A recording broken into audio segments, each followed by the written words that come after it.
आज का topic basically क्या है, टेक्निकल डिसीजन का थर्ड वीक है। मैं बहुत तेजी से आपको सम अप करूं तो बहुत तेजी से सम अप करने से मुराद क्या है, टेक्निकल डिसीजन में आपको क्या आना चाहिए। स्पेशल ऑर्डर एक्सेप्ट करना है, रिजेक्ट करना है, मार्कर वाली एग्जांपल आपके सामने था, और इसके प्रैक्टिस क्वेश्चंस जो आपको असाइनमेंट सबमिट करने हैं उसमें से कुछ क्वेश्चंस ऑर्डर एक्सेप्ट और रिजेक्ट के हैं। सेकंड, एड और ड्रॉप प्रोडक्ट, किसी प्रोडक्ट को कंटिन्यू करें, किसी प्रोडक्ट को डिसकंटिन्यू करें, उसके डिसीजन, उसके क्वेश्चंस आपको आने चाहिए। तीसरा, बाय और मेक। बाय और मेक वाले क्वेश्चन के लिए मैंने रीडिंग मटेरियल आपको दिया हुआ था, उसके प्रैक्टिस क्वेश्चंस मौजूद है, बहुत सिंपल है, कोई प्रॉब्लम इसमें नहीं होगी। आज हमें किस तरह के चौथी तरह के डिसीजन की तरफ जाना है। एंड चौथी तरह का डिसीजन क्या है कि अगर आपके पास कोई रिसोर्सेस कंस्ट्रेंट हो, लिमिटेड हो, तो उस लिमिटेड रिसोर्स की बेस पर, उस लिमिटेड रिसोर्स की बेस पर आप प्रोडक्शन किस तरीके से करेंगे। व्हाट आई मीन, अगर मैं आगे बढ़ता हूं, सही है, कि determine the most profitable use of constraint resources. Constraint resources यानी, अगर मिसाल के तौर पे बहुत सिंपल एग्जांपल वर्बली सुन लें, मुझे किसी चीज की मैन्युफैक्चरिंग करनी है, उस चीज के अंदर तीन चीजें यूज, मटेरियल भी यूज हो रहा है और लेबर भी यूज हो रही है। लेट्स से मेरे पास दो तरह का मटेरियल में यूज कर रहा हूँ अपनी प्रोडक्ट में, मटेरियल ए और मटेरियल बी। मटेरियल ए की लिमिटेड क्वांटिटी अवेलेबल है क्योंकि मार्केट में शॉर्टेज है, किसी वजह से प्रोडक्शन होके नहीं आई और अवेलेबल नहीं है, जबकि मटेरियल भी जितना भी चाहिए मिल सकता है। तो क्या मैं अपनी मर्जी से जितने भी यूनिट बनाना चाहूँ बना सकता हूँ? नहीं, यानी मटेरियल की लिमिटेशन आ गई। इसी तरीके से अगर आपको याद होगा तो ऑर्डर एक्सेप्ट करते वक्त एक कैपेसिटी यूटिलाइजेशन वाला कॉन्सेप्ट हमने डिस्कस किया था कि मेरे पास 10,000 यूनिट में अभी करंटली प्रोड्यूस कर रहा हूँ और मेरी मैक्सिमम कैपेसिटी 50,000 यूनिट बनाने की है, ठीक है। और मुझे अगर 1 लाख का ऑर्डर मिले तो क्या मैं ऑर्डर पूरा कर सकता हूँ? डिपेंड करेगा, मुझे देखना होगा कि मैं 1 लाख अपनी 50,000 की कैपेसिटी को और ज्यादा इंक्रीज कर सकता हूँ या नहीं कर सकता। तो यहाँ पर हम कह रहे हैं कि हम कैपेसिटी इंक्रीज ही नहीं कर सकते, क्यों? क्योंकि ऑलरेडी लिमिटेशन मौजूद है। यानी अगर मैं इसको और आगे से डिस्कस करूं तो कंपनीज को समटाइम ऐसे डिसीजंस लेने होते हैं जो कि वॉल्यूम ट्रेड ऑफ की कैटेगरी में फॉल करते हैं। और उसमें क्या होता है, when they do not have enough capacity to produce the products और sell volume demand by their customer. यानी कस्टमर कहता है मुझे 1 लाख यूनिट चाहिए, आप बोलोगे कि भाई मेरा लेबर एक दिन में, फॉर एग्जाम्पल, एक दिन में 1 घंटे में मेरा लेबर 1 यूनिट बनाता है, फॉर एग्जाम्पल के तौर पे 1 घंटे के 1 यूनिट, मैं रोज उससे 8 घंटे काम करवाता हूँ, तो इसका मतलब एक मजदूर 8 यूनिट रोज के बनाएगा। मेरे पास कितने मजदूर मौजूद हैं? लेट से मेरे पास 10 मजदूर मौजूद है, तो इसका मतलब एक लेबर एक दिन में 8 यूनिट बना रहा है, तो 10 लेबर 80 यूनिट बनाएंगे रोज के। मैं हफ्ते में 25 दिन काम करता हूँ, इतवार को छुट्टी है, तो 800 को 80, सॉरी 80 को मैं अगर 25 से मल्टीप्लाई करता हूँ तो कितनी अमाउंट आ रही है? कुछ 2,000 यूनिट बने। यानी मेरी, देखा जाए तो मंथली कैपेसिटी कितनी है? 2,000 यूनिट की है। मंथली कैपेसिटी 2,000 यूनिट की। ये मैं वर्बली सिर्फ एक एग्जांपल दे रहा हूँ, उसको हम आगे न्यूमेरिकल के तरफ डिस्कस कर लेंगे। यानी हुआ क्या कि मैं अगर 24 घंटे, अगर 8 घंटे काम करता हूं तो महीने के 2,000 यूनिट बना सकता हूँ 10 मजदूरों के साथ। तो इसका मतलब मैं करंट कैपेसिटी में अगर 12 के 12 घंटे महीने काम करवाऊंगा तो भी 24,000 प्रोडक्शन होगी। अब मुझे 1 लाख की डिमांड पूरी करनी है तो मुझे क्या करना होगा? या तो मुझे एग्जिस्टिंग 10 लेबर से ज्यादा करवाना होगा, अगर 10 लेबर से मैं 8 घंटे के बजाय 10 घंटे, 12 घंटे, 18 घंटे कराऊंगा तो मेरी क्वांटिटी बढ़ा सकूंगा। लेकिन क्या मैं 100% डिमांड पूरी कर सकूंगा? नहीं। तो एक तरीका तो ये है कि या तो लेबर्स बढ़ाएं, या तो नंबर ऑफ लेबर्स बढ़ाएं, या उनका टाइम बढ़ाएं। तो प्रैक्टिकली ऐसा हो रहा होता है कि आपको जो प्रॉफिटेबल प्रोडक्ट होती है वो आप जितनी भी मर्जी प्रोडक्शन करना चाहे नहीं कर सकते, क्यों? क्योंकि मार्केट में उसका या मटेरियल मौजूद नहीं है या उसके लिए स्किल लेबर मौजूद नहीं है। अब आपको जो, मिसाल के तौर पे आपको अगर एक लेबर से काम करवाना है, वो लेबर स्पेशली स्किल्स रखता है और उस स्किल की बेसिस पर आप उस लेबर से 10 रोज के 10 यूनिट से ज्यादा बना ही नहीं सकते, वरना वैसी चीज बन ही नहीं सकती। तो नो डाउट कितनी भी डिमांड हो, आप 100% प्रोडक्शन की तरफ जाने की कोशिश करेंगे, लेकिन आप डिमांड पूरी नहीं कर सकेंगे। तो ऐसी सूरत में क्या करेंगे? आप अपनी क्वांटिटी कम प्रोड्यूस करेंगे, ठीक है। तो इस कॉन्सेप्ट को हमने यहाँ पे डिस्कस करना है। ये मैं आपसे स्लाइड शेयर कर लूंगा। ओके, यहाँ पे सिर्फ एक थ्योरी वाली बात के लिहाज से बोटलनेक या कंस्ट्रेंट वाला की टर्म आपको मालूम होनी चाहिए कि व्हाट डज बोटलनेक मीन और what does constraint mean. When a limited resource of some time is restrict the company ability to satisfy the demand, the company is said to have constraint. Technically ये objective के लिए आप mentally तैयार रहें कि constant से मुराद क्या है, कि कोई खास किस्म का रिसोर्स आपके पास लिमिटेड क्वांटिटी में अवेलेबल है, ठीक है, और द मशीन और process that is limiting overall output is called the bottleneck. यानी जहां पर कंस्टेंट एग्जिस्ट करता है जिस रिसोर्स पर, उस कंस्टेंट की को टेक्निकली क्या कहते हैं, जैसे ही वो टच करेगा उसको बोटलनेक कहते हैं। सही है, तो ये टर्म्स हैं। अब मैं आ जाता हूँ इसकी थ्योरी, आप एग्जांपल के तौर पे आप देख सकते हैं, लेकिन मैं इसको न्यूमेरिकल एग्जांपल से डिस्कस कर रहा हूँ और मेरा मेन फोकस इस न्यूमेरिकल एग्जांपल को सही तरीके से समझना है। अगर ये एग्जांपल समझ में आ जाती है तो आपको कोई प्रॉब्लम नहीं होगी। सही है। सो यस, इस एग्जांपल में क्या कह रहा है, सपोज करें एक कंपनी दो प्रोडक्ट में डील कर रही है। अब वो दो प्रोडक्ट कौन सी, एक प्रोडक्ट वन और प्रोडक्ट टू। पहले डेटा समझ लें, तो डेटा समझने के बाद प्रॉब्लम नहीं होनी चाहिए। अच्छा, अब अगर मैं इस बेस पे सेलिंग प्राइस प्रोडक्ट ए की कितनी मौजूद है 60 और प्रोडक्ट बी की कितनी मौजूद है 50। सही है। तो प्रोडक्ट ए की 60 है, प्रोडक्ट बी की 50 है। दोनों के वेरिएबल एक्सपेंसेस माइनस करते हैं, आपके सामने इंफॉर्मेशन है। यानी ए पे कंट्रीब्यूशन मार्जिन कितना आ रहा है 25, ठीक है, और बी पे कंट्रीब्यूशन मार्जिन कितना आ रहा है 15। अच्छा, अब देखें क्या कह रहा है दोनों की। अच्छा, और ये डेटा मैं वीकली कह रहा हूं, मैंने एनुअल या मंथली वाली बात की वजह से इस एग्जांपल के अंदर बुक में सिंपल ये, और ये बुक की एग्जांपल है, ये मेरी अपनी तरफ से बनाई नहीं है। मैनेजर अकाउंटिंग की बुक जो आप सो गैरिसन की, उसमें सेम एग्जांपल्स दी गई है, ठीक है, तो एक्सप्लेनेशन मौजूद है। तो मार्केट में डिमांड वीकली कितनी मौजूद है, ए की 2000 और बी की 2200। तो इस ओके, और अगर मैं कंट्रीब्यूशन रेशियो सिर्फ निकाला हुआ है आपकी समझाने के लिहाज से, तो ये 40% और 30% है, ठीक है। अच्छा, इस क्वेश्चन की सबसे technical information which is okay, system problem कर रहा है। ओके, इस क्वेश्चन में सबसे टेक्निकल इंफॉर्मेशन क्या है, उस टेक्निकल इंफॉर्मेशन को हम देख लेते हैं। टेक्निकल इंफॉर्मेशन क्या है, प्रोसेसिंग टाइम रिक्वायर्ड। ये जो लास्ट इंफॉर्मेशन है ये थोड़ी सी नई बात है, अब तक हमने जो सवाल किए हैं उन तमाम सवालात में। सो प्रोसेसिंग टाइम रिक्वायर्ड और मशीन वन और machine sorry product one and product two, यानी उस मशीन को हम प्रोडक्ट वन पर भी, सही है, कंफर्म करेंगे, मशीन प्रोडक्ट वन को भी मशीन पे निकालेंगे और प्रोडक्ट टू को भी मशीन पे निकालेंगे। तो ये क्या कह रहा है, ये सिर्फ टाइम दे रहा है, ये कंस्टेंट नहीं है, ये टाइम दे रहा है कि अगर मैं एक प्रोडक्ट का एक यूनिट बनाऊंगा मशीन पर, तो प्रोडक्ट ए पे 1 मिनट लगेगा और प्रोडक्ट बी पे कितना लगेगा, आधा मिनट लगेगा, ठीक है। लेकिन अपेरेंटली अगर मैं अब आपसे इसे बेस इंफॉर्मेशन की बेस पे सवाल पूछूं, आपको क्या लगता है, आपको प्रोडक्ट ए की प्रोडक्शन करनी चाहिए या प्रोडक्ट वन की प्रोडक्शन करनी चाहिए या प्रोडक्ट टू की प्रोडक्शन करनी चाहिए? अगर on the basis of contribution margin आप डिसाइड करेंगे, अगर on the basis of contribution margin decide करेंगे, तो यस, कुछ लोगों ने आंसर दे दिया, एक्सीलेंट, अगर वो रीडिंग करके आए तो। अपेरेंटली कुछ लोगों का क्लेम होगा, कुछ स्टूडेंट्स का क्लेम होगा कि सर एस प्रोडक्ट वन में कंट्रीब्यूशन मार्जिन कितना है, प्रोडक्ट वन का कंट्रीब्यूशन मार्जिन आपके पास है 24 और प्रोडक्ट बी का कंट्रीब्यूशन मार्जिन कितना है 15। तो इसका मतलब हमें प्रोडक्ट ए की प्रोडक्शन करनी चाहिए, लेकिन ऐसा नहीं होगा। क्यों ऐसा नहीं होगा? क्योंकि प्रोडक्ट ए ऑल्दो 24 रुपए का कंट्रीब्यूशन मार्जिन दे रहा है, लेकिन इस 24 रुपए के लिए कितना टाइम लग रहा है, 1 मिनट का, जबकि प्रोडक्ट भी कितना कंट्रीब्यूशन दे रहा है, सिर्फ 15, ठीक है, लेकिन उस पे लग कितना रहा है, आधा मिनट। अब अगर मैं अपने जो लिमिटेड रिसोर्स है, सपोज करें मशीन A1 का टाइम लिमिटेड होता, तो 1 मिनट के अंदर मशीन A1 प्रोडक्ट ए के वन के कितने यूनिट बनाती, 1 यूनिट बनाती, ठीक है, जबकि प्रोडक्ट बी के अंदर, प्रोडक्ट टू के अंदर 1 मिनट में कितने यूनिट्स बन रहे होते, 2 यूनिट्स बन रहे होते।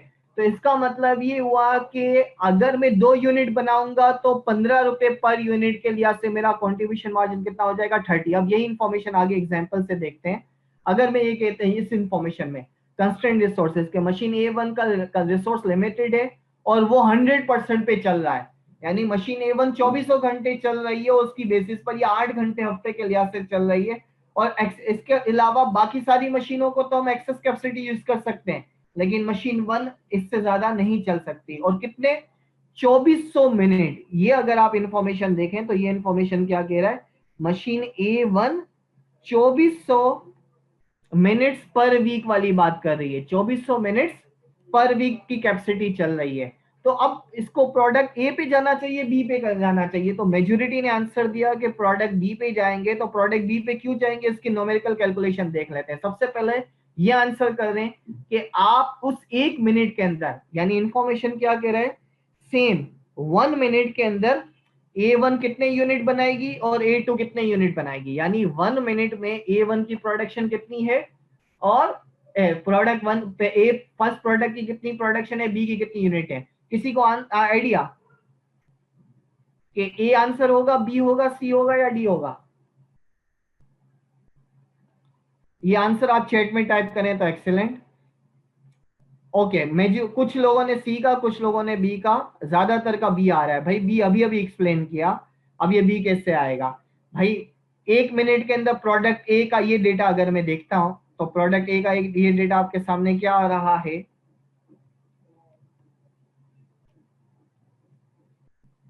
1 मिनट, सिस्टम बहुत हैंग हो रहा है। प्रोडक्ट ए का ये डेटा आपके सामने आ रहा है, तो इसमें क्या हो रहा है, 1 मिनट के अंदर इंफॉर्मेशन, 1 मिनट के अंदर प्रोडक्ट वन का एक ही यूनिट बना रहे हैं, लेकिन प्रोडक्ट टू का आधा मिनट लग रहा है। 0.5 मिनट्स, आधा मिनट, यानी 30 सेकेंड्स की बात हो रही है। अब ये 50 मिनट्स के बजाय 30 सेकेंड्स लिखा होता तो आप इजिली कर सकते थे। ठीक है, तो इसका मतलब क्या हुआ कि अगर मैं आगे इंफॉर्मेशन करता हूं, सिस्टम प्रॉब्लम,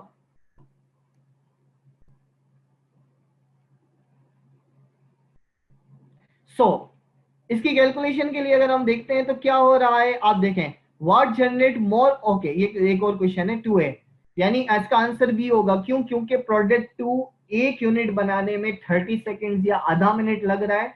तो क्वेश्चन में क्या कह रहा है, 1 मिनट में प्रोडक्ट टू का कितना बनेगा, तो सिंपली आपने उसको डिवाइड कर दिया।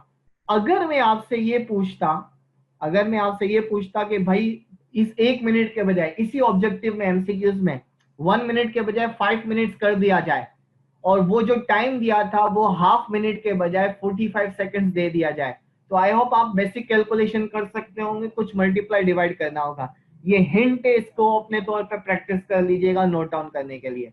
ठीक है, अच्छा अब आ जाते हैं अगली अगली 2B पर। 2B के, what generates more profit for the company using 1 minute of machine A1 to process product 1 and using 1 minute of machine A1 to product 2? अगर मैं 1 मिनट प्रोडक्ट ए पे लगाऊंगा तो किस कौन ज्यादा प्रॉफिट देगा? A1 प्रोडक्ट 1 ज्यादा प्रॉफिट देगी, प्रोडक्ट 2 ज्यादा प्रॉफिट देगी, या दोनों सेम प्रॉफिट देंगी, या हम कैलकुलेट ही नहीं कर सकते? प्रोडक्ट 2। क्यों? प्रोडक्ट 2 को प्रोड्यूस करने में 1 मिनट में, प्रोडक्ट 2 को, यस मैं चैट में आंसर देख रहा हूं, डेट्स गुड मेजोरिटी। सो इसका मतलब प्रोडक्ट 2 को प्रोड्यूस करने में एक यूनिट पर आधा मिनट लग रहा है। तो एक यूनिट प्रोड्यूस करने पर कंट्रीब्यूशन मार्जिन कितना था, ₹15 था, $15 था। ठीक है, तो डेट मीन्स 1 मिनट पर आप जब प्रोडक्शन करेंगे तो आपका कंट्रीब्यूशन मार्जिन 30 होगा। तो यही इंफॉर्मेशन आपके सामने यहाँ पर मौजूद है, स्लाइड्स पे देख लेते हैं। आजकल सिस्टम हैंग ज्यादा कर रहा है और कुछ नहीं है।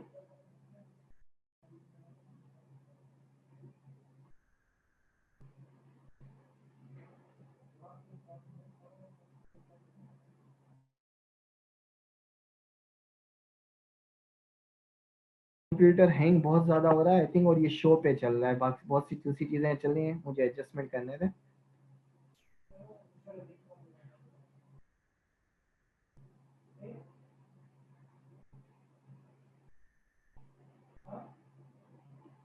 आई होप अब सिचुएशन आपके पास प्रॉब्लम नहीं कर रही होगी। मीटिंग कहाँ से आ गया, ओके। सो प्रोडक्ट, मैं इन स्लाइड्स पे वापस आ जाता हूँ, और मुझे 1 मिनट करने दें। ये वाले स्लाइड्स हैं, इनको ऑफ करें, एक्स्ट्रा चीजें उड़ा दें, डोंट सेव।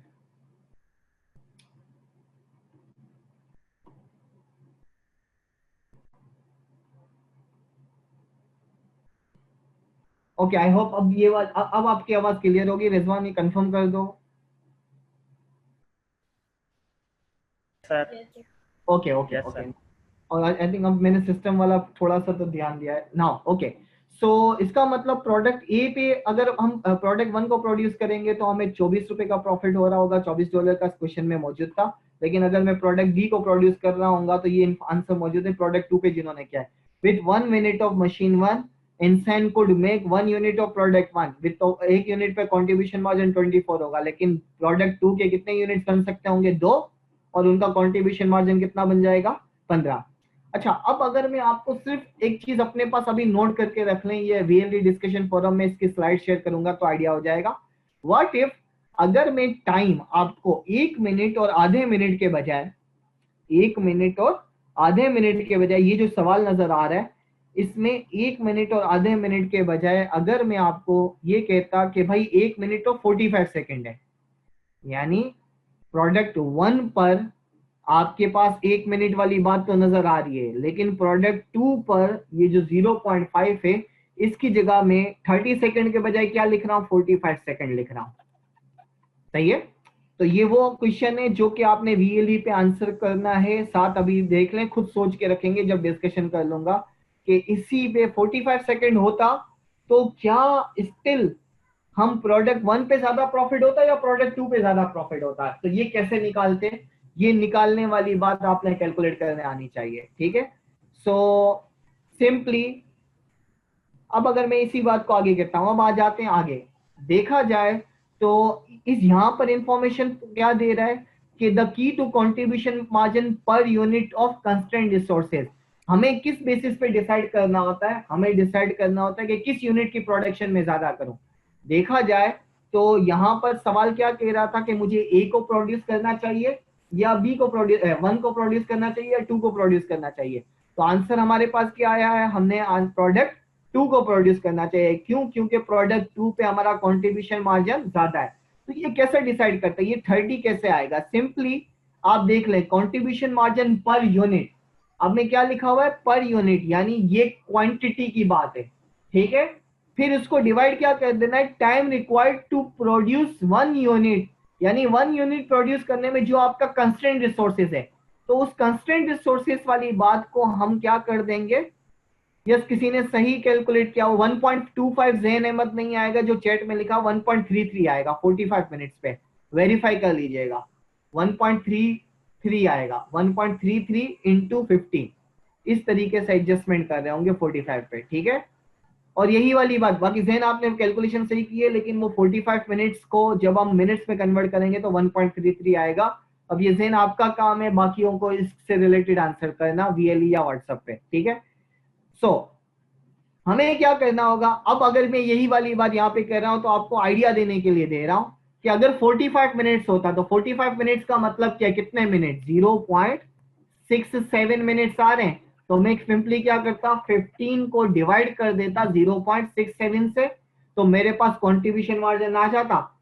ठीक है, या 16 से डिवाइड कर दो या 1.333 से क्या कर दें मल्टीप्लाई कर दें। अब सर ये 0.67 कैसे आएगा और ये 1.33 कैसे आएगा, बेसिक आईक्यू वाली मैथ से 1 मिनट में कितने यूनिट्स आप बनाएंगे, अगर इसकी एग्जांपल आप सुन लें, अगर मैं ये कहता हूं 1 यूनिट प्रोड्यूस करने में, इस 0.66 की सिर्फ लॉजिक दे रहा हूं, 1 यूनिट प्रोड्यूस करने में 10 सेकंड लग रहे हैं, 1 यूनिट प्रोड्यूस करने में 10 सेकंड लग रहे हैं, तो 1 मिनट में कितने यूनिट बनाएंगे 6, तो ये 6 आपके पास आ गया।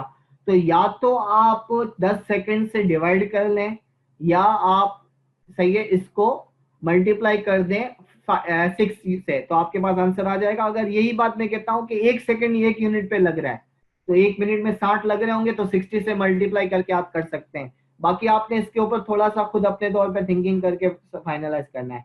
ओके, अब हम आ जाते हैं कि इस इंफॉर्मेशन के अंदर एक और चीज थी, अगेन क्वेश्चन के बेसिक पर जाते हैं। क्वेश्चन में ये डेटा था, भाई मशीन की कैपेसिटी कितनी थी, 2400 मिनट्स पर वीक थे, तो मैं 2400 मिनट्स पर वीक से स्टार्ट ले रहा हूं। मुझे पहले कौन सी यूनिट को प्रोड्यूस करना चाहिए, मुझे किस पे ज्यादा फायदा हो रहा है, प्रोडक्ट 2 पे ज्यादा फायदा हो रहा है, तो इसका मतलब मुझे प्रोडक्ट 2 की प्रोडक्शन करनी चाहिए। अब अगर प्रोडक्ट 2 की प्रोडक्शन करनी है तो कैसे करेंगे, अब यहां पर आ जाते हैं कि मुझे अपने रिसोर्सेस कैसे लगाने हैं। प्रोडक्ट 2 की डिमांड कितनी थी जिसकी प्रोडक्शन में पहले कर रहा हूं, जिसकी प्रोडक्शन में पहले कर रहा हूं, पहले उसकी डिमांड देखेंगे। तो उसकी डिमांड कितनी थी? 2200 यूनिट। ये 2200 आपके सामने मौजूद है, ठीक है। अच्छा, एक यूनिट बनाने में आधा मिनट लग रहा है, एक यूनिट बनाने में आधा मिनट लग रहा है, तो इसका मतलब 2200 यूनिट बनाने में कितने मिनट टाइम लगेगा? 1100 मिनट लगेंगे। तो सिंपली मैंने 0.5 से क्या कर दिया? मल्टीप्लाई कर दिया, या 2 से मल्टीप्लाई कर दें, या 2 से डिवाइड कर दें, या 0.5 से मल्टीप्लाई कर दें, आंसर सेम आएगा। जिसकी जो अंडरस्टैंडिंग मैथमेटिक्स में इजी है उसके तौर पे कर सकते हैं। अच्छा, ये करने के बाद अगर मैं आगे बढ़ता हूं तो अब मुझे क्या करना है? देखा जाए तो मेरी टोटल डिमांड कितनी थी? यहीं पर अगर मैं लिखना चाहूं तो मेरी टोटल डिमांड आइडियली 2400 थी, ठीक है। सॉरी, टोटल डिमांड नहीं, sorry, total time. Total time available मेरा कितना था? 2400 मिनट्स थे। 2400 मिनट्स में से मैंने 1100 मिनट्स किस पर लगा दिए? प्रोडक्ट 2 पे लगा दिए। तो इसका मतलब मुझे 2400 में से 1100 को क्या कर दूंगा? माइनस कर दूंगा। तो मेरे पास 1300 मिनट बचे मशीन के। अच्छा, अब ये मैं किस पे अप्लाई करूंगा? सेकंड। तो सेकंड मुझे प्रॉफिट किस पे हो रहा है? कंट्रीब्यूशन मार्जिन 2 पे ये प्रॉफिट हो रहा है, तो प्रोडक्ट 1 पे हो रहा है। तो इसका मतलब अब मैं किस पे मूव हो जाऊंगा? प्रोडक्ट 1 पे। तो 1100 मिनट कहां पर लग गए मेरे? टोटल 2400 मिनट्स में से 1100 मिनट्स मेरे लग रहे हैं प्रोडक्ट 2 पर, और बाकी 1300 मिनट किस पर लग रहे हैं? प्रोडक्ट 1 पर। तो ये कैसे आएगा? ऑफ कोर्स आपके पास टोटल जो कंस्ट्रेंट रिसोर्सेज है उसका आइडिया होना चाहिए। तो टोटल कंस्ट्रेंट रिसोर्सेज आपके पास 2400 मिनट्स थे। उन 2400 मिनट्स में से हम माइनस कर देंगे पहले किसको? प्रोडक्ट 2। यानी आपकी प्रीफरेंस क्या होगी?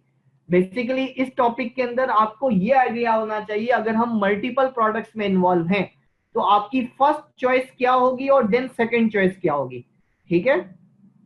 फर्स्ट चॉइस क्या होगी और सेकंड चॉइस क्या होगी, ये आपको मालूम होना चाहिए, ठीक है। So that means, yes, so that means हम फर्स्ट चॉइस हमारी प्रोडक्ट 2 होगी और सेकंड चॉइस हमारी प्रोडक्ट 1 होगी। अच्छा, यहां पर आने के बाद अगर मैं आगे बढ़ता हूं तो अब क्या है? तो इसका मतलब ये प्रॉपर कैलकुलेशन काइंड ऑफ से बात करेंगे तो 1300 मिनट्स प्रोडक्ट 1 पर अवेलेबल है। तो अब प्रोडक्ट 1 के कितने यूनिट्स बनाएंगे? तो प्रोडक्ट 1 के आप 1300 यूनिट बनाएंगे। ओके, यहाँ पर इत्तेफाक की बात है कि सिंपल रखा गया है। सिंपल से मुराद क्या है? मैं सिर्फ एक चीज हाईलाइट कर रहा हूं। यहाँ पर अगर आप देखें, ये जो इंफॉर्मेशन जिसको अभी मैंने शेयर किया हुआ है ये थोड़ी सी क्रूशियल है, बाकी फॉर्मेट तो सेम है। ये क्रूशियल किस सेंस में? यहाँ पर आधा मिनट और 1 मिनट कह रहा है। व्हाट इफ अगर मैं सेम क्वेश्चन में ये चेंजेस करता कि भाई प्रोडक्ट 1 पर 45 सेकेंड्स लग रहे हैं, प्रोडक्ट 1 पर कितने लग रहे हैं? 45 सेकेंड्स लग रहे हैं, और प्रोडक्ट 2 पर कितने लग रहे हैं? 30 सेकेंड्स लग रहे हैं। यानी मैंने क्या किया था? पहले जो एग्जांपल दी उस एग्जांपल में क्या किया कि प्रोडक्ट 1 को 1 मिनट ही रहने दिया, लेकिन प्रोडक्ट 2 को मैंने 45 सेकेंड किया। अब मैं क्या कर रहा हूं? अब मैं कह रहा हूं कि व्हाट इफ प्रोडक्ट 1 45 सेकेंड होता और प्रोडक्ट 2 30 सेकेंड होता, तो क्या ये इतना सिंपल होता? नहीं। फिर आपको टाइम रिक्वायर्ड पर यूनिट पे मल्टीप्लाई और डिवाइड पे केयरफुली आइडेंटिफाई करना होता, ठीक है। तो वो कैसे केयरफुली आइडेंटिफाई करेंगे? जब आपके सामने ये प्रैक्टिस क्वेश्चन जो असाइनमेंट बुक के सवाल हैं उसके ऊपर टाइम स्पेंड करेंगे तो ऑटोमेटिकली हो जाएगा। अच्छा, यहाँ पर आने के बाद अब अगर मैं एक और चीज आगे की बात करूं, विच इज ऑफ कोर्स यहाँ पे कुछ क्वेरीज आ रही होंगी, लेकिन उन क्वेरीज को मैं वीएलई डिस्कशन फोरम के लिए रख रहा हूं। अब मैं क्या कह रहा हूं कि अकॉर्डिंग टू दिस प्लान, इसका मतलब क्या हुआ? हमें प्रोडक्ट 2 की पूरी डिमांड पूरी करेंगे।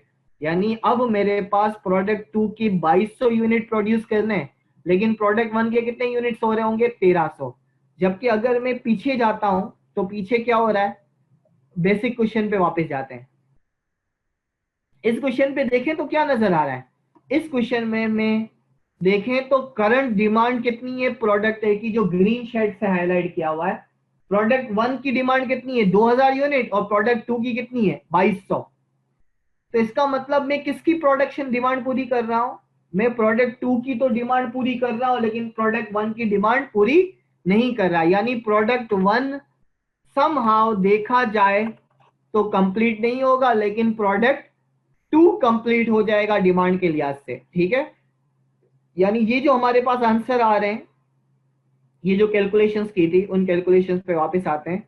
तो हमारे पास आप देख सकते हैं कि ये प्रोडक्ट टू के यूनिट्स कितने, प्रोडक्ट टू के 2200 यूनिट्स थे और प्रोडक्ट वन के कितने थे, 1300 यूनिट्स थे, जबकि वहां पे डिमांड कितनी थी, यानी हम प्रोडक्ट वन की डिमांड पूरी नहीं कर सक रहे। तो क्यों नहीं कर सक रहे, इसलिए नहीं कर सकते क्योंकि हमारे पास मशीन चलाने के लिए टाइम की लिमिटेशन मौजूद है, हमारे पास टोटल 2400 यूनिट्स ही मौजूद है।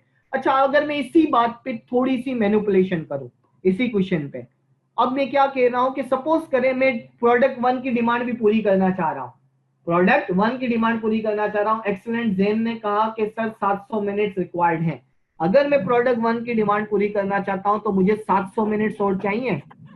तो इसका मतलब मेरे पास 700 मिनट्स की का बंदोबस्त अगर हो जाएगा तो मेरी प्रोडक्ट वन की डिमांड भी पूरी हो जाएगी और टू की डिमांड भी हो जाएगी। तो इस तो आज के भी हफ्ते में दूसरा जो इश्यू है वो यही है कि 700 यूनिट को हम किस तरीके से 700 मिनट्स अवेल करेंगे। अच्छा, एक और छोटी सी चीज है और वो क्या है कि प्रॉफिट अब कितना होगा। तो प्रोडक्ट वन के 1300 यूनिट हैं और पर यूनिट पे कंट्रीब्यूशन मार्जिन आपके पास 24 है, ये आपने कैलकुलेट किया हुआ है, ठीक है। तो ये आपके पास प्रोडक्ट वन का प्रॉफिट है और ये प्रोडक्ट टू का प्रॉफिट है, तो उसकी बेसिस पे टोटल कंट्रीब्यूशन मार्जिन नॉर्मली निकालने के लिए कह रहा होता है। अच्छा, अब अगर मैं यही बात एग्जांपल चेंज करके आ रही है जो कि 700 मिनट्स जो है अगर किसी तरीके से मशीन किराए पे मिल जाती है, उसी क्वेश्चन को अगर मैं कंटिन्यू कर दूं, अब अगर मैं कहता हूं भाई मुझे प्रोडक्ट वन के लिए मशीन चाहिए और एक और मशीन बराबर में पड़ोस में या कंपटीशन या आसपास अवेलेबल थी, बोला हाँ ठीक है 700 मिनट्स के लिए मेरी मशीन यूज कर लेना, और मशीन किराए पे होगी, तो उस मशीन का किराया कितना पे करेंगे, उसकी कैलकुलेशंस कैसे करेंगे, वो वैल्यू के आपके लिए वो रिसोर्स जो लिमिटेशन है, जो बोटलनेक पर है, जिसमें कंस्ट्रेंट एग्जिस्ट करता है, उसकी कितनी प्राइस पे करें, उसकी कैलकुलेशन के लिए यहाँ पर लर्निंग ऑब्जेक्टिव 6 वाली बात है। अब ये क्या है, determine the value of obtaining more of constraint resources, यानी जिसकी लिमिटेशन आ गई वो कैसे करेंगे। तो थ्योरी अपनी जगह मौजूद है, लेकिन मैं यहाँ पर एक और क्वेश्चन रिवाइज कर रहा हूं, ठीक है। और वो क्या है, the additional machine time would be use to make more units of product one which had a contribution margin per unit of 24, यानी एक्स्ट्रा कुछ पे करने होंगे। अच्छा, अब मैं एक क्वेश्चन चेंज कर रहा हूं, अब इसमें क्या है, और ये देखा जाए तो ये कहने को बहुत बड़ा सवाल है, लेकिन ऑब्जेक्टिव बेस आपके लॉजिक अगर कॉन्सेप्ट क्लियर है तो आंसर दे सकते होंगे। एक हार्डवुड वाले चेयर भी बना रहे हैं, टेबल भी बना रहे हैं, चेयर की प्राइस आपके सामने मौजूद है, टेबल की प्राइस आपके सामने मौजूद है, वेरिएबल कॉस्ट चेयर की भी मौजूद है और टेबल की भी मौजूद है। लेकिन अब यहाँ पे देखें board feet per unit, chair पे कितना लकड़ी, आप इसको सिंपल एक्सप्लेनेशन के लिए लकड़ी यूज करने की बात है, भाई चेयर पे कम लकड़ी यूज हो रही है, टेबल पे ज्यादा लकड़ी यूज हो रही है, कितने फीट, एग्जाम्पल के तौर पे 2 फीट वाली लकड़ी चेयर पे यूज हो रही है और 10 फीट टेबल पे यूज हो रही है, लेकिन चेयर की डिमांड ज्यादा है और टेबल की कम है। अब यहाँ पे देखें कंपनी का सप्लायर जो हार्डवुड प्रोवाइड करने वाला है वो कह रहा है कि भाई आपको 2000 फीट ही मिलेगा, इससे ज्यादा नहीं मिलेगा, ठीक है। तो क्या ये काफी है डिमांड पूरी करने के लिए, ऑफ कोर्स ये डिमांड पूरी करने के लिए काफी नहीं है, छोटी सी कैलकुलेशन करनी होगी। वो कैलकुलेशन क्या है, अगर देखा जाए तो एक यूनिट बनाने पे ले, चेयर की डिमांड कितनी है 600, चेयर की डिमांड कितनी है 600, तो 600 कुर्सियां बनाने के लिए एक कुर्सी पर 2 फीट, तो 600 कुर्सियों पर 1200 फीट की लकड़ी चाहिए होगी, तो 600 मल्टीप्लाई बाई 2, तो ये जो लकड़ी की क्वांटिटी होगी ये सिर्फ चेयर की डिमांड पूरी करने के लिए चाहिए होगी। लेकिन मैं क्या सिर्फ चेयर बना रहा हूं, नहीं, चेयर के साथ साथ, चेयर के साथ साथ हम टेबल भी बना रहे हैं, तो एक टेबल बनाने कितनी टेबल बना रहे हैं 100, तो क्या 100 टेबल पे 100 फीट चाहिए होगा, नहीं, एक टेबल बनाने पर 10 फीट है तो 100 टेबल बनाने पर 1000 चाहिए होगा, यानी यहां पर 1200 और यहां पर 1000, ठीक है। तो इसका मतलब ये हुआ कि मुझे 2200 की लकड़ी चाहिए, 2200 फीट लकड़ी चाहिए, तो क्या मैं डिमांड पूरी कर सकता हूं, नहीं, तो इसका मतलब हम डिमांड पूरी नहीं कर सकते, इसका इतना तो आंसर आप इजीली दे सकते हैं, ठीक है। सो अब अगर मैं यही वाली बात स्लाइड पे ये देख लें आगे मौजूद है कि 200 मल्टीप्लाई यानी 2200, जबकि मेरे पास डिमांड कितनी, सप्लाई कितनी मौजूद है 2200, तो इसका मतलब मैं 100% डिमांड पूरी नहीं कर सकता। अब इसी सवाल में अगर पिछला सवाल समझ में आया था वो तो आइडिया हो गया होगा। इसी सवाल में मेरा आपसे सवाल कि भाई चेयर बनाए या टेबल बनाए, पहले क्या पूरा करें, किसकी डिमांड 100% पूरी करें, किसकी डिमांड 100% पूरी करें, एनी आइडिया। तो इसका मतलब कि अब अगर मैं यहाँ पे एग्जांपल देखते हैं, अब यही वाली बात कह रहा है कि किससे, इन्होंने डायरेक्ट यहाँ पे पूछ लिया, क्या पूछ लिया कि भाई किससे प्रॉफिट ज्यादा होगा, लेकिन मैं इसको स्टेप बाय स्टेप लेके जा रहा हूँ। स्टेप बाय स्टेप लेने से मुराद क्या है, अब अगर मुझे ये डिसाइड करना हो कि भाई पहले चेयर की डिमांड पूरी करेंगे या टेबल की डिमांड पूरी करेंगे, तो हमें ऑटोमेटिकली आगे वाले का आंसर मिल जाएगा। हमें क्या करना चाहिए, इसका तरीका क्या था, इसके तरीके के लिए मैं यहाँ पे कैलकुलेशन लिख रहा हूँ साइड पर कि कंट्रीब्यूशन मार्जिन के नाम से काम कर रहा हूँ। कंट्रीब्यूशन मार्जिन में किस किस का बना रहा हूँ, चेयर का भी बना रहा हूँ, टेबल। तो चेयर का कंट्रीब्यूशन मार्जिन कितना आएगा, चेयर का ये सीएम आ रहा है और ये सीएम किसका आ रहा है, एक मिनट इसको सही कर ले। कंट्रीब्यूशन मार्जिन चेयर का आ रहा है मेरे पास 50 और टेबल का कितना आ रहा है, एनी आइडिया, 200। तो यहां पे क्या लग रहा है कि कंट्रीब्यूशन मार्जिन पर यूनिट, ये क्या बात हो रही है, आइटम वाइज। आइटम वाइज मुझे चेयर पे 50 का प्रॉफिट होगा और टेबल पे 200 का प्रॉफिट होगा, लेकिन बट यहां पे प्रॉब्लम है, क्या मैं इस नंबर्स की बेस पर डिसाइड करूंगा कि मेरी टेबल प्रोड्यूस करनी चाहिए, नहीं। क्यों, टेबल पे लकड़ी कितनी यूज हो रही है, 10 फीट की, जबकि चेयर पे लकड़ी कितनी यूज हो रही है, चेयर पे लकड़ी कम यूज हो रही है और टेबल पे ज्यादा। तो कैसे डिसाइड करेंगे, सिंपली क्या करना है, मुझे यहां पर जो बोर्ड पर फीट वाली बात है, लकड़ी की क्वांटिटी जो कंस्टेंट रिसोर्स है, अब वो कंस्टेंट रिसोर्स कुछ भी हो सकता है, मैं बोर्ड फीट की बात कर रहा हूं, ठीक है। तो ये 2 है और ये कितना है, 10 है। तो अगर मैं इसको इससे डिवाइड करता हूं तो कॉन्ट्रीब्यूशन मार्जिन पर फीट, मैं कॉन्ट्रीब्यूशन मार्जिन पर फीट अगर निकालता हूं तो चेयर पे कितना फायदा हो रहा होगा, 25 का।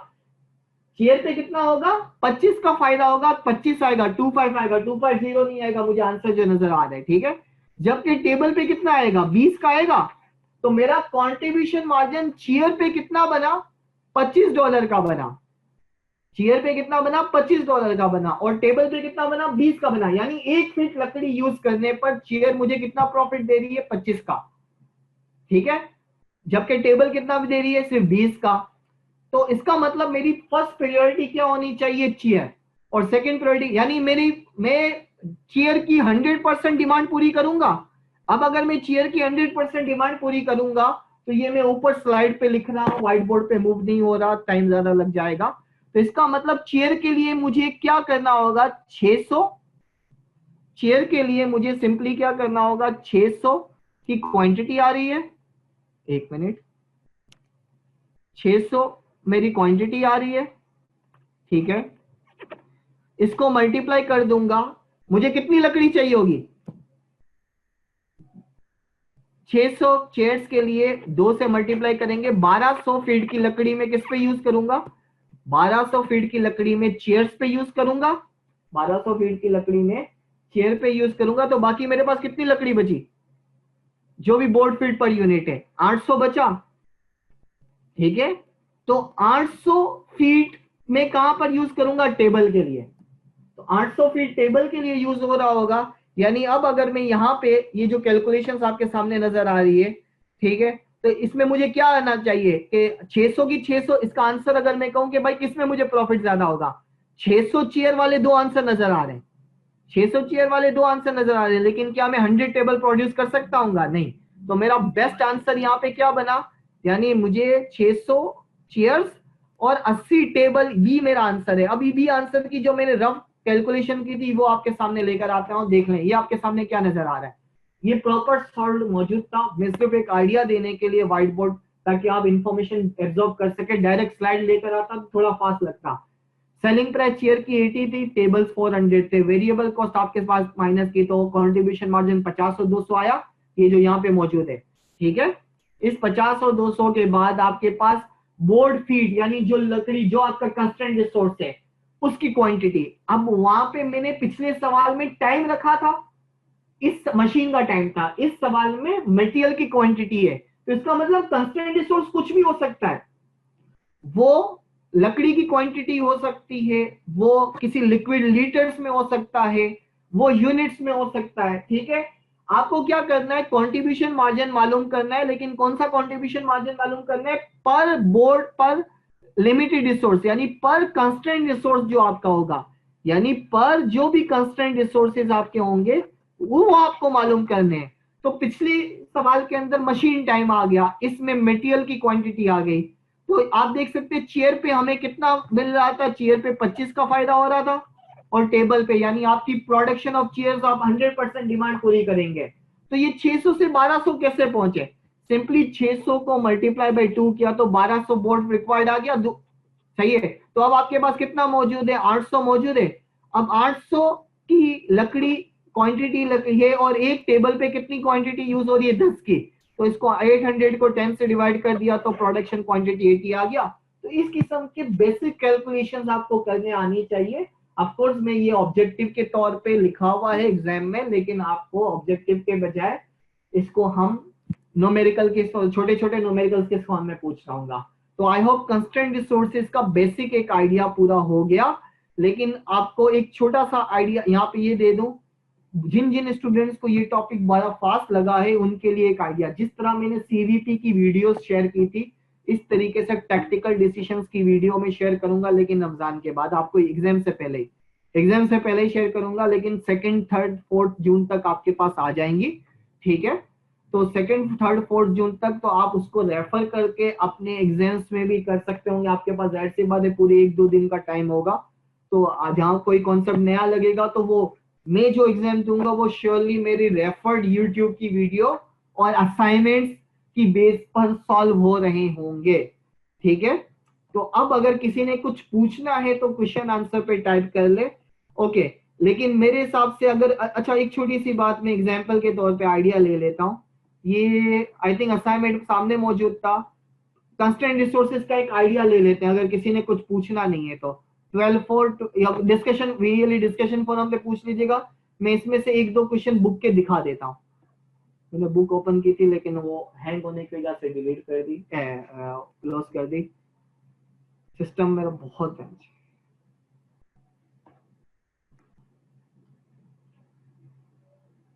नादिर अली शहबाज ने हाथ उठाया है, तो लेट्स सर्च हिम।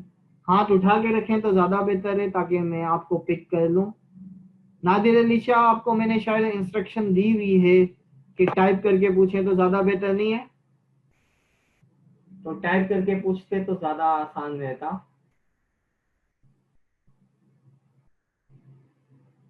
एक मिनट, मैं आपको पैनलिस्ट नहीं बना सकता अभी, टाइम, आप टाइप करके पूछें तो ज्यादा बेहतर है। इसका रीजन क्यों पैनलिस्ट नहीं बना सकता? ओके, सो किसी और ने नहीं पूछना। ओके, मीनवाइल ये आ गए। हाँ, पेज नंबर भी मेंशन थे ना, 558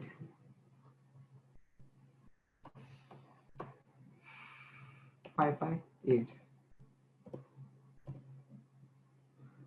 ओके, 558 पे ये आपके सामने सवाल मौजूद है। 558 पे मुझे 12 3। ओके, ये जो क्वेश्चन है ये तो आपके सामने एवेलुएटिंग स्पेशल ऑर्डर, ये इस तरीके से चीजें आ रही हैं। हाँ, 12 5 की बात करते हैं। 12 5 बहुत इजी है। देखें इसमें क्या कह रहा है, what the total time available of plastic injection modelling machine is constraint in the process. ठीक है, what which product would be the most profitable use of this constraint, which product should be the would be the less profitable use of this. ये आपके सामने मौजूद है। देखें selling, एक देखा जाए तो स्पोर्ट्स इक्विपमेंट में डील करने वाले लोग मौजूद हैं। ठीक है, और मैं इसको यहीं पर आपको अनोटेट करके दिखा देता हूं कि ये किस तरीके से आ रही होगी। अगर मैं यहाँ पे कंट्रीब्यूशन मार्जिन निकालता हूँ, ठीक है, यहाँ पर मैं कंट्रीब्यूशन मार्जिन निकालता हूं, तो कंट्रीब्यूशन मार्जिन निकालने के लिए इसका कितना आएगा, 220 डिवाइड बाई 60 -60, तो ये कितना आ जाएगा 160। कंट्रीब्यूशन मार्जिन इसका स्काई वैल्यू का 160 आ गया। इसका कितना आ जाएगा, 300 में से 120 माइनस करते हैं 180, और इसका माइनस करते हैं तो कुछ 120 आ रहा है, यानी तीनों का कंट्रीब्यूशन मार्जिन आपके सामने आ गया। अब गौर करें, यहाँ पे दो चीजें दी गई हैं। एक कह रहा है कि मोल्डिंग मशीन का टाइम लग रहा है 4 मिनट, 5 मिनट और 2 मिनट, जबकि प्लास्टिक मटेरियल की बात कर रहे हैं, यानी दो चीजें। ये कह रहे हैं कि स्पोर्ट्स इक्विपमेंट बनाते हैं, इसको प्रोसेस करने में मशीन पिघलाने के लिए जरूरत पड़ रही होती है और मटेरियल की, प्लास्टिक की क्वांटिटी की जरूरत पड़ रही होती है। तो इन्होंने दोनों पे चीजें दी हुई है। अब रिक्वायर्ड वन में क्या पूछा है, सपोज करें कि अगर आपका, सपोज करें कि अगर moulding, yes, machine, plastic injection moulding machine का टाइम अगर कंस्ट्रेंट है, इसकी अगर ये कंस्ट्रेंट है तो क्या होगा। तो इस कंस्ट्रेंट के लिए सिंपली मुझे क्या करना है, मुझे ये मालूम करना होगा, आपको याद होगा कि कंट्रीब्यूशन मार्जिन पर कंस्ट्रेंट रिसोर्सेज, जो कंस्ट्रेंट रिसोर्स है वो मालूम करेंगे। तो मैं अगर इसकी मालूम करना चाहता हूं तो प्रोडक्ट 1, 2 और 3 लिख रहा हूं। तो 160 को मैं किससे डिवाइड करूंगा, 40 से। तो इसका मतलब क्या आ गया, 40 आ गया। 160 कंट्रीब्यूशन मार्जिन को 4 मिनट से डिवाइड किया तो ये आ गया $40। ठीक है, इसी तरीके से 180 को अगर मैं 5 से डिवाइड कर रहा हूं तो कितना आ रहा है, 32 I think, 32 sorry 36, 36 I think. ठीक है, 36 ही आ रहा है। 180 यस को सर। 5 से डिवाइड करेंगे तो 36 आ रहा है। ठीक है, यस। और फोर्थ को अगर मैं डिवाइड करता हूं, इसको 120 को 2 से डिवाइड करेंगे तो कितना आ रहा है, 60। इसका 60। मतलब अगर मशीन का टाइम हमारा लिमिटेशन हो तो मुझे सबसे पहले किसकी प्रोडक्शन करनी चाहिए, फिशिंग क्वेर की, थर्ड की, ये फर्स्ट होगा। सेकंड नंबर पे किसकी करनी चाहिए, ठीक है, इसकी। और थर्ड नंबर पे किसकी करनी चाहिए, लास्ट वाले की। ये बात समझ में आ रही है। लेकिन अगर मैं यही वाली बात आगे चेंज करता हूं, यानी अब मैं 12 रिक्वायर्ड वन के बजाय, यानी इसमें सिर्फ यही पूछा था, आपको सिर्फ इतना आइडेंटिफाई करना था which is the most profitable and which is the least profitable. तो मोस्ट प्रॉफिटेबल आपका क्या हो गया, मोस्ट प्रॉफिटेबल फिशिंग क्वायर होगा, और लीस्ट प्रॉफिटेबल क्या होगा, स्काई वॉल्ट होगा। ठीक है, तो दैट मीन्स आपको कंट्रीब्यूशन मार्जिन पर लिमिटेड रिसोर्स निकालने आना चाहिए। अब अगर मैं यही वाली बात सेकंड रिक्वायर्ड पे जाते हैं, सेकंड रिक्वायर्ड का मतलब इस पे आ गए, ओके, ये एनोटेशन हटानी पड़ेगी। और इस, अगर सपोज करें कि ये क्या कह रहा है, क्लियर ऑल माय ड्राइंग। अब कह रहा है कि सपोज करें कि there is severe shortage of plastic pallets has required the company to treat back, यानी मटेरियल ही नहीं मिल रहा। यानी क्या मिल रहा है, मटेरियल ही नहीं मिल रहा सेकंड पीरियड में। यानी अब मैं, जो मैंने यहां पर सीएम निकाला था, और वो सीएम क्या निकाला था, टोटल जो सीएम निकाला हुआ था कंट्रीब्यूशन मार्जिन, तो टोटल सीएम यहाँ पे कितना निकाला हुआ था, ये 160 था, ये 180 था, और ये 120 था। तो अब मैं रिक्वायर्ड टू के लिए, रिक्वायर्ड टू के लिए क्या मैं मिनट से डिवाइड करूंगा, नहीं, अब मैं किससे डिवाइड करूंगा, पाउंड से डिवाइड करूंगा, मटेरियल की क्वांटिटी से। तो यहां पर मेरे पास सीएम, ये मैं रिक्वायर्ड टू यहाँ पे शो कर रहा हूं, पर प्लास्टिक पैलेट। अगर मटेरियल प्लास्टिक पैलेट अगर लिमिटेशन है तो 60 को इससे डिवाइड किया 32 आया, 80 को इससे डिवाइड किया 30 आया, 120 को 5 से डिवाइड किया तो आई थिंक 24 आया। तो इसका मतलब रिक्वायर्ड टू में अगर हमारी लिमिटेशन है तो मेरा मोस्ट प्रॉफिटेबल कौन सा होगा, स्काई वॉलेट होगा, और सेकंड प्रॉफिटेबल कौन सा होगा, गोल्फ गेटी होगा, और थर्ड प्रॉफिटेबल कौन सा होगा, 24 वाला फिशिंग कैवेर होगा। इसका मतलब अगर मेरी लिमिटेटिंग फैक्टर, जो लिमिटिंग रिसोर्स है वो चेंज होगा तो मेरी प्रायोरिटीज भी चेंज हो जाएंगी। आई होप ये बात समझ में आ रही है 12.5 में। यानी 12.5 के अंदर आइडियली आपने क्या करना था, सिर्फ आइडेंटिफाई करने आना था कि कौन सी प्रोडक्ट में प्रॉफिट ज्यादा हो रहा है और कौन सी प्रोडक्ट में प्रॉफिट आपको क्या हो रहा है, कम हो रहा है। अच्छा, यही बात थर्ड भी देख लेते हैं। थर्ड में क्या कह रहा है, which product has the largest unit contribution margin, किस प्रोडक्ट का कंट्रीब्यूशन मार्जिन सबसे हाईएस्ट है। और वही हम प्रोडक्ट को मोस्ट, ओके, यूनिट वाइज, अगर मैं यूनिट वाइज निकालता हूं, डायरेक्टली निकालूं, तो आई थिंक 180 सबसे ज्यादा आया था इसका, ये जो हमने निकाला था। दोनों सूरतों में 180 गोल्फ कैडी है, लेकिन हम ना गोल्फ कैडी को मशीन टाइमिंग में फर्स्ट प्रेफर कर रहे हैं, ना प्लास्टिक पैलेट में फर्स्ट प्रेफर कर रहे हैं। तो रीजन क्या है, तो रीजन इसका ये है कि ये ज्यादा टाइम ले रहा है। ये दोनों सूरतों में मशीन में टाइम भी ज्यादा लगा रहा है, और मटेरियल भी ज्यादा यूज कर रहा है, दोनों में ये हाईएस्ट यूजेज ऑफ रिसोर्सेज है। तो अगर कंट्रीब्यूशन मार्जिन हाई हो लेकिन लिमिटेड रिसोर्सेज अगर का यूजेज भी हाई होगा तो उसको हम प्रेफर नहीं कर रहे होते। ये रीजन थ्योरेटिकली आपको देने आना चाहिए कि क्यों नहीं था। तो इस तरीके से 12/6 अगर देखते हैं तो ये भी लिमिटेड रिसोर्स